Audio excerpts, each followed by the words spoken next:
એમના ભાગ્ય આયા એ જ રસ્તે અને મને જો તે એમને શું થોડુંક નેગેટિવ મારાથી નેગેટિવ જ રહે છે, પોઝિટિવ ક્યારે જ નહીં રહેતા. હું જ્યારે જોઉં ને એમને ને મને જોઈને ચીડ છૂટે, કેમ કે હું એને બધાને ખેતી કરાવું છું ને, બધાને એટલે બધાને હું કમાવાનો જરિયો આલું છું ને એમને. જય સિયારામ બધા જ ખેડૂત મિત્રોને હાર્દિક સ્વાગત છે ફરીથી એક નવી વિડીયો પર. અગર નવા છો તો પ્લીઝ એક લાઇક સબસ્ક્રાઈબ કરી દેજો.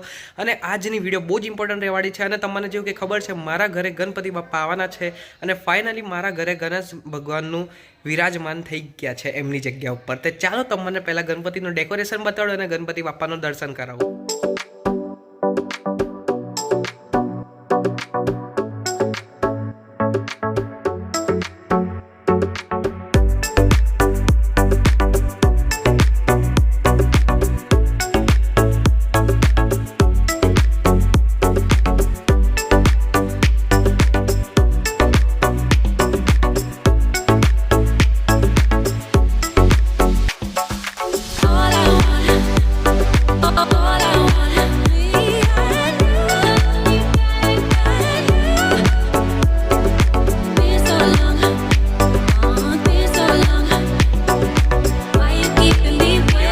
ફાઇનલી મને કહેજો. અને હા, એક હજી વાત કહીશ, જો અગર કિલોમીટર તમારા જોડે અગર થોડોક ટાઈમ મળે ને મારા આનંદ બાજુથી અગર તમે જતા હો ને તો પ્લીઝ હું ખાલી 7 દાડા જ બેહાડું છું ગણપતિ બાપાને મારા ઘરે. તે પ્લીઝ અગર તમારાથી ટાઈમ નીકળે તો આવજો મારા ઘરે પ્લીઝ દર્શન કરવા. અને આરતીના ટાઈમમાં બી આવી જજો. સવારે 7 વાગે એક આરતી થાય છે અને સાંજે 7:30 વાગે આરતી થાય છે. Okay kilometre. અને જે કિલોમીટરથી અગર ના વાતું હોય તો એમની માટે હું હવેથી દરરોજ સાંજે 7:30 વાગે યુટ્યુબ ચેનલ પર, આ જ ચેનલ પર દરરોજ 7:30 વાગે સાંજે આવી જજો. લાઈવ આરતી કરવા મળશે. ઓકે કિલોમીટર મારા ઘરે તમારને. ઓકે કિલોમીટર પ્લીઝ લાઈવમાં જોડાવજો દરરોજ સાંજને. હું જોઈશ કેટલા કિલોમીટર મારી જોડે જોડાશે આ વિડીયો જોઈને. ઓકે, અને ચાલો મેઇન ટોપિકની વાત કરું તમારને. સૌથી પહેલાં તો એટલું જ પૂછીશ તમારને કિલોમીટર, આજની ડેટમાં તમારને આજની તારીખમાં કોઈ એક કિલોમીટર એકબીજાને સારી સલાહ નહીં આલતો. એટલું હું તમારે મોડી જ કહી દઉં. ઓકે, તમે અગર કદાચ સપોઝ સમજો કોઈનું, અરે ચલો ને હું કોઈ પણ XYZ બિઝનેસની વાત કરી દઉં કે કોઈ પણ ખેતીની.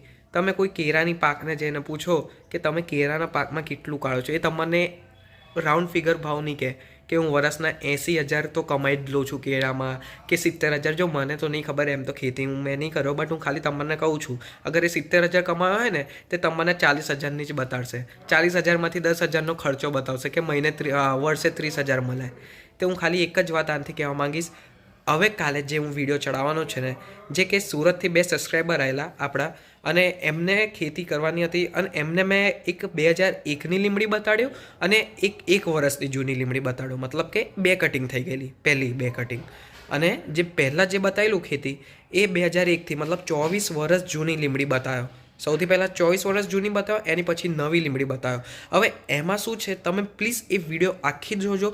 એમાં મેં કશું કાપ્યું નહીં અને કશું એડિટિંગ કશું નહીં કર્યું. કેમ નહીં કર્યું એ બધા દરેક કિલોમીટરને ખબર પડે અને આગળથી કોઈ કિલોમીટર અગર ભૂલ કરે તે તમને ખબર પડે.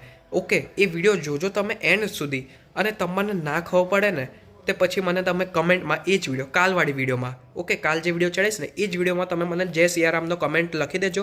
હું તમને પછી એ જ કમેન્ટના રિપ્લાયથી પછી હું એના બીજા દાડે મતલબ કે વિડીયો એની જ ઉપર એક્સપોઝ કરી દઈશ. શું છું એમને બધા 2 કિલોમીટરે ગલતી કાઢી, મતલબ બોલવામાં ગલત કર્યા છે. ઓકે, હું તમને બધું જ A to Z માહિતી આપીશ. અને પ્લીઝ કિલોમીટર એ વિડીયો કાલવાળી આખી એન્ડ સુધી જોજો. બહુ મહેનત કર્યો છે એ વિડીયો ઉપર બનાવવા ઉપર. કેમ કે જો 2001ના જે નાપાડના કિલોમીટર રહ્યા પ્રકાશભાઈ, એમને તો સારી સલાહ આલી, એમને તો બધું સાચું કહી દીધું.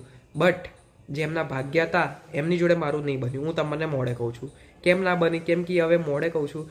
હવે અમે જેવું વરસાદ પડ્યો તો અમે અહીં આગળ થોડુંક અહીં ઊભા રહેલા. હું અને મારા 2 સબસ્ક્રાઈબર હતા મારા જોડે કિલોમીટર, 2 બીજા હતા. તો હવે એમના ભાગ્ય આવ્યા એ જ રસ્તે અને મને જોયો તે એમને શું થોડુંક નેગેટિવ મારાથી નેગેટિવ જ રહે છે, પોઝિટિવ ક્યારે જ નહીં રહેતા. હું જ્યારે જોઉં ને એમને ને મને જોઈને ચીડ છૂટે, કેમ કે હું એને બધાને ખેતી કરાવું છું ને, બધાને એટલે બધાને હું કમાવાનો જરિયો આલું છું ને એમને બહુ બરે છે એમના ભાગ્યને. મોડે કહું છું કિલોમીટર. હું એક જ વાત કહીશ, એમના જે ભાગ્ય ખબર શું કે તે કહે સાહેબ તમે ના ખેતી કરશો, તમે તો મોટા માણસ, અમે ગરીબ માણસ, કેમ કે આમાં કશું મળતું નહીં, 100 રૂપિયા મણ 150 રૂપિયા મણ જાય છે, એટલે તમે ના કરશો ખેતી. હું એટલું જ વાત કહીશ. હવે એમના ભાગ્યા 24 વર્ષથી લીમડી કરે છે, કેમ લીમડીમાં ખોદ કેમ નહીં મારતા, ખેડ કેમ નહીં મારી દેતા? ખોદી કેમ નહીં કાઢતા લીમડીને? કે તમે તમાકુની ખેતી કરજો, કેરાની ખેતી કરશો, પણ આ લીમડીના પાકમાં ના કરશો. કોઈ લેવા નહીં આવતું, કોઈ વેપારી નહીં આવતું. મેં કીધું અલા ભાઈ તું કોને કહું છું? હવે જે મારા જે ખેડૂત મિત્ર છે એ મારી વિડીયો જોઈને આવ્યા છે અહીં આગળ. હવે કેમ જોઈને આવ્યા? કેમ કે હું દરેક વિડીયોમાં બતાવું છું શું લીમડીમાં ખરાબીઓ હોય છે, અને બીજી વાત કેટલા વેપારી છે અને કેટલું માલ પર ડેનું હું ટર્નઓવર કરું છું એમને બી ખબર છે. તો તું કોને સમજાવવા જાઉં છું? ભાઈ તું તારા એમાં રહે, તે ક્યારે બહારની દુનિયા ના જોઈ હોય તે ના નીકળીશ. ઓકે, હું પહેલાંને કહું છું. અને પ્લીઝ દરેક કિલોમીટરને મારાથી એક જ નાની વિનંતી છે, પ્લીઝ અગર તમને સારી સલાહ ના હાલતા આવડે ને તે ના બોલશો વચ્ચે આવીને. ઓકે, કોઈને કંઈ ખોટું ઊંધું મતલબ ખોટું રાહ ના બતાવશો, ખોટું રાસ્તો ના બતાવશો. ઓકે કિલોમીટર, બધાને એક જ વાત કહીશ. અને બધા જ કિલોમીટરને એક નાની વિનંતી છે, મારા જેટલા બી 2024ની અંદર મીઠી લીમડીના મેમ્બર બની ગયા છે એમને આ વિડીયો જોજો પ્લીઝ. આ તમે ફૂલ જોજો, ના ખબર પડે તે પ્લીઝ કમેન્ટમાં જય શ્રી રામ લખજો. હું તમને બીજા દાડે એનો એક્સપોઝ કરી દઈશ શું એમને ગલતી કાઢી છે બોલવામાં. ઓકે કિલોમીટર, કાલે જે વિડીયો આવશે એમાં પ્લીઝ જોજો. ઓકે, કાલે જે આવશે એમાં મેં કશું એડિટિંગ નહીં કર્યું. ચાલો અહીંયા જ વિડીયો એન્ડ કરું છું. સારી લાગી હોય તો પ્લીઝ એક લાઇક અને સબસ્ક્રાઈબ કરજો. અને કાલવાળી વિડીયો જોઈને મને કમેન્ટમાં જય શ્રી રામ લખજો, તે હું આખું વિડીયોનો એક્સપોઝ કરી દઈશ શું બોલવામાં એમને ભૂલ કરી, શું એમને સાચી વાત નહીં કીધી. એમને અમુક વાત તો અમુક 80% જૂઠું બોલ્યા, 20% સાચું બોલ્યા અને 80% જૂઠું જ બોલ્યા છે એ વિડીયોમાં. તમે જોજો આખું.